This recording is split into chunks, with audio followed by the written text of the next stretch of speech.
안녕하세요. 오늘 제가 알려드릴 말은 이전의 이 말입니다. 이 이전의라는 말은 일단 형용사고요. 비슷한 한국말로는 예전의, 앞의, 최근의 이런 식으로 많이 사용이 돼요.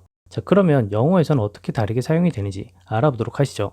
첫 번째 단어는 previous 이 말입니다. 이 previous라는 말은 이전의라는 의미를 가진 단어 중에 가장 폭넓게 다양하게 사용되는 그런 단어예요. 쉽게 말해 일반적인 단어고요. 언제 사용이 되냐? 이 previous라는 말은 일단 어떤 기준을 대상으로 그 이전에 발생한 것을 얘기할 때 사용이 가능해요. 그리고 웬만한 상황에선 대부분 사용이 가능하지만 주로 time, event, something, 시간, 사건, 무언가 뭐 이런 거를 대상으로 주로 사용이 돼요. 주로라고 했기 때문에 다른 것에도 사용이 가능하다는 걸 기억해 주셨으면 좋겠고요. 다음 단어는 preceding 이 말입니다. 이 preceding이란 말은 우리가 흔히 좀 많이 헷갈릴 수 있는데 간단하게 생각하시면 돼요. 앞에서 말한 이 previous라는 말보다 약간 포멀하게 뭐랄까 좀 있어 보이는 상황에서 표현하는 그런 단어라고 생각을 하시면 되고, 다만 앞에서 말한 이 previous보다 약간 사용되는 그 범위가 좁아졌다라고 생각을 하시면 돼요. 웬만한 경우에도 사용이 대부분 가능하지만 주로 시간, 장소, part, 예를 들면 책 같은 것의 어떤 부분 이런 것들을 대상으로 주로 사용이 돼요. 다시 한번 정리를 하면은 previous 이 말은 이전이라는 의미를 가진 단어 중에 가장 폭넓게 다양하게 일반적으로 사용되는 단어라고 생각을 하시면 되고, 반면에 이 preceding 이 말은 previous 이 단어보다는 약간 있어 보이게 formal하게 사용을 하신다고 생각을 하시면 되고, 그 사용되는 범위가 좀 좁아졌다라고 생각하시면 쉽게 이해를 하실 수 있으실 거예요. 다음 단어는 last 이 말입니다. 이 last는 우리가 흔히 마지막 이렇게만 알고 계신 분들이 있는데, 사실 이 last라는 말은 가장 최근에라는 의미를 가지고 있어요. 그래서 우리가 흔히 last night 이렇게 얘기를 하면은 어젯밤, 지난밤 이런 식으로 해석을 하잖아요. 이렇게 얘기를 할 수 있는 이유가 우리가 보통 말하는 시점을 기준으로 얘기를 해서 가장 가까운 밤이라는 의미로 얘기를 하면 그 상황을 우리가 최근 밤 이렇게는 표현하지 않겠죠. 좀 어색하니까. 다만 다른 비슷한 말로 지난 밤, 어젯밤 이렇게 표현을 하는 거예요. 그리고 이때는 영어로 표현을 했을 때는 last night 이렇게 되는 거죠. 이해가 되시죠? 자, 그러면은 우리가 이 last를 언제 마지막 그리고 언제 이전이라는 의미로 사용을 해야 되냐라고 궁금하실 수가 있는데, 이거는 상황이 겹치게 되면 조금 헷갈려요. 예를 들면 last meeting 지난 회의, 마지막 회의 이렇게 해석이 될 수 있는데, 말하는 시점을 기준으로 회의가 더 이상 없어요. 그러면은 last meeting이라고 했을 때는 바로 마지막 회의가 가장 최근의 회의가 되겠죠. 그래서 마지막 회의랑 지난 회의랑 둘 다 의미가 똑같이 되는 거예요. 그 상황상. 하지만 오늘 이후에 다른 회의가 더 남아 있다면 last 회의는 오늘 이후의 회의라는 의미로 사용이 되면 마지막 회의가 되고, 반면에 이 last 회의가 오늘과 가장 가까운 의미의 회의라고 얘기를 했을 때는 최근 회의가 되겠죠. 이해가 되시나요? 그래서 last가 최근의, 이전의 이런 의미랑 마지막 이런 의미가 겹쳐버리는 상황을 좀 유념해 주시면 쉽게 이해를 하고 사용하실 수 있을 거라고 저는 생각을 해요. 다음 단어는 prior 이 말인데, 우리가 흔히 prior 이 말을 언제 사용할까 굉장히 고민하시는 분이 있어요. 간단해요. 이미 무언가 존재하고 약속이 된 그런 의미라고 보시면 돼요. 무슨 말이냐? 예를 들면 우리가 사전 예약, 사전 계약 이런 식으로 많이 얘기를 하잖아요. 자, 이때는 사전 계약, 사전 예약이란 말이 이미 이전에 그 계약이나 예약이 존재해야 되는 거죠. 그래서 이때는 prior 이 단어를 쓰면 쉽게 이해를 하실 수 있는 거죠. 그래서인지 모르겠는데 우리가 흔히 prior claim 이렇게 얘기를 하면은 우선권이라는 의미가 있어요. 자, 이거를 좀 더 풀어서 생각을 해보면 이미 이전부터 존재하고 있던 주장, 권리 이런 식으로 생각을 하시면 돼요. 그래서 이미 가지고 있던 그런 주장과 권리이기 때문에 우선권 이런 식으로 해석을 할 수가 있는 거죠. 자, 좀 더 쉬운 이해를 위해서 제가 간략하게 보여드리도록 할게요.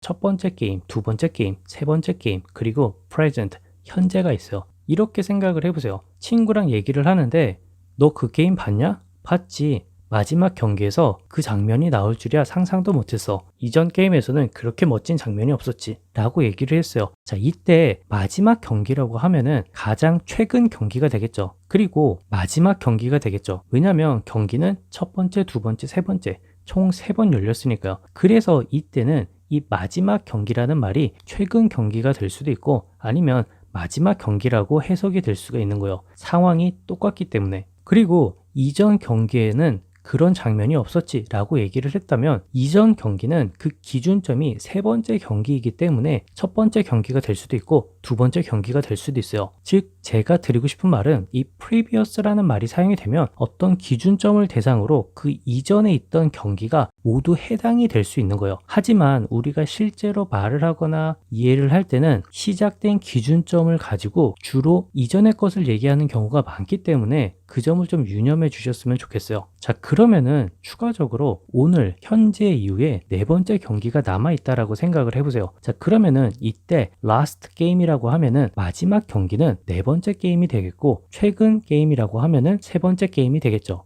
이때는 헷갈릴 이유가 없는 거예요. 다만 라스트 게임이라는 형태만 같을 뿐 의미가 구별이 되기 때문이죠. 이해가 되시나요? 다음은 예문을 보시도록 할게요. 그는 이전 결혼부터 2명의 아이들을 데리고 있다라고 해요. 자, 이때는 말하는 시점이 현재예요. 그리고 현재를 기준으로 이전 결혼부터라고 했으니까 그게 첫 번째 결혼인지 두 번째 결혼인지 세 번째 결혼인지 알 수 없어요. 다만 이전 결혼부터 지금까지를 얘기했을 때 총 2명의 아이를 가지고 있다는 그런 의미죠. 그래서 he has two children from a previous marriage. He has two children from a previous marriage. 이렇게 얘기를 할 수 있고 두 번째 예문에서는 그 주제는 그 책의 이전 챕터에 있었다라고 해요. 자, 이때는 그 챕터가 이미 알고 있는 그 챕터고 그 이전에 나온 챕터라는 의미로 The subject was in the preceding chapter of the book. The subject was in the preceding chapter of the book. 이렇게 얘기를 할 수가 있는 거예요. 자, 이때는 그 챕터 이전에 모든 챕터를 포함할 수는 있겠지만 일반적으로 우리가 얘기를 했을 때는 그 챕터 바로 전의 챕터를 얘기하는 거겠죠. 이런 점에서 개인적으로는 단어가 가지고 있는 의미랑 실제 우리가 사용하는 그 의미랑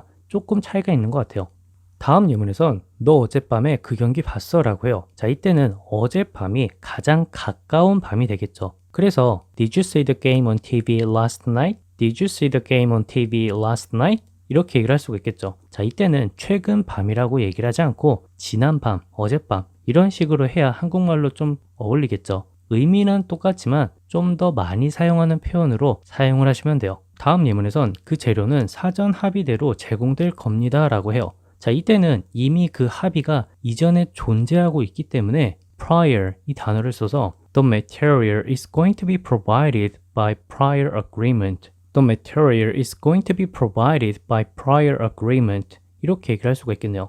자, 다음 단어는 former 이 말인데 이 former은 이전이라는 말을 가지고 있고 재밌는 건 이전에 발생하고 존재했지만 지금은 더 이상 발생하거나 존재하지 않는 그런 의미를 가지고 있어요. 그래서 우리가 former husband 이렇게 얘기를 하면은 이전에는 남편이었지만 지금은 남편이 아닌 거죠. 어떤 위치나 직업 이런 거를 대상으로 주로 사용을 한다라고 해요. 그리고 이 formal이란 말은 formal한 상황에서 주로 사용이 된다라고 해요. 좀 있어 보이게 표현하고 싶은 그런 상황에서는 x보다는 formal 이 단어를 사용하는 거죠. 자, 그러면 다음 단어 이 x랑은 뭐가 다르냐? 이 x는 former 이 단어에 추가적으로 여전히 살아있는 그런 의미가 있다라고 보시면 돼요. 그래서 former husband, ex-husband 이렇게 얘기를 했을 때 former은 이전에는 남편이었고 지금은 아니지만 이 ex-husband는 이전에 남편이었고 지금은 아니지만 추가적으로 여전히 살아있는 그런 느낌으로 이제 표현을 할 때 이 ex라는 말을 사용하는 거죠. 어때요? 간단하죠? 자, 다음은 예문을 보시도록 할게요. 빌 클린턴은 미국의 전직 대통령이다라고 해요. 자, 이때는 이전에는 대통령이었지만 지금은 대통령이 아니기 때문에 Bill Clinton is a former president of the United States.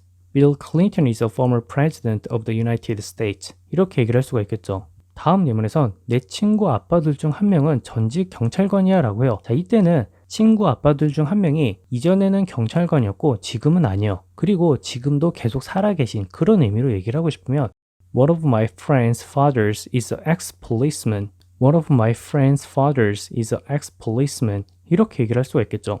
자, 오늘따라는 어땠나요? 도움이 좀 되셨나요? 이 이전의 라는 의미와 관련된 단어들이었는데 개인적으로 이 previous, preceding, last, prior, former, ex 조금 헷갈렸어요. 하지만 공부를 다시 하면서 좀 도움이 많이 돼서 앞으로는 좀 헷갈리지 않게 사용할 수 있게 된 것 같아요. 여러분들도 헷갈리지 않고 앞으로는 당당하게 이전의 이런 의미를 가진 형용사를 멋지게 구사하길 바라고요. 오늘도 영상 봐주셔서 감사하고 다음 영상에서 뵙도록 할게요.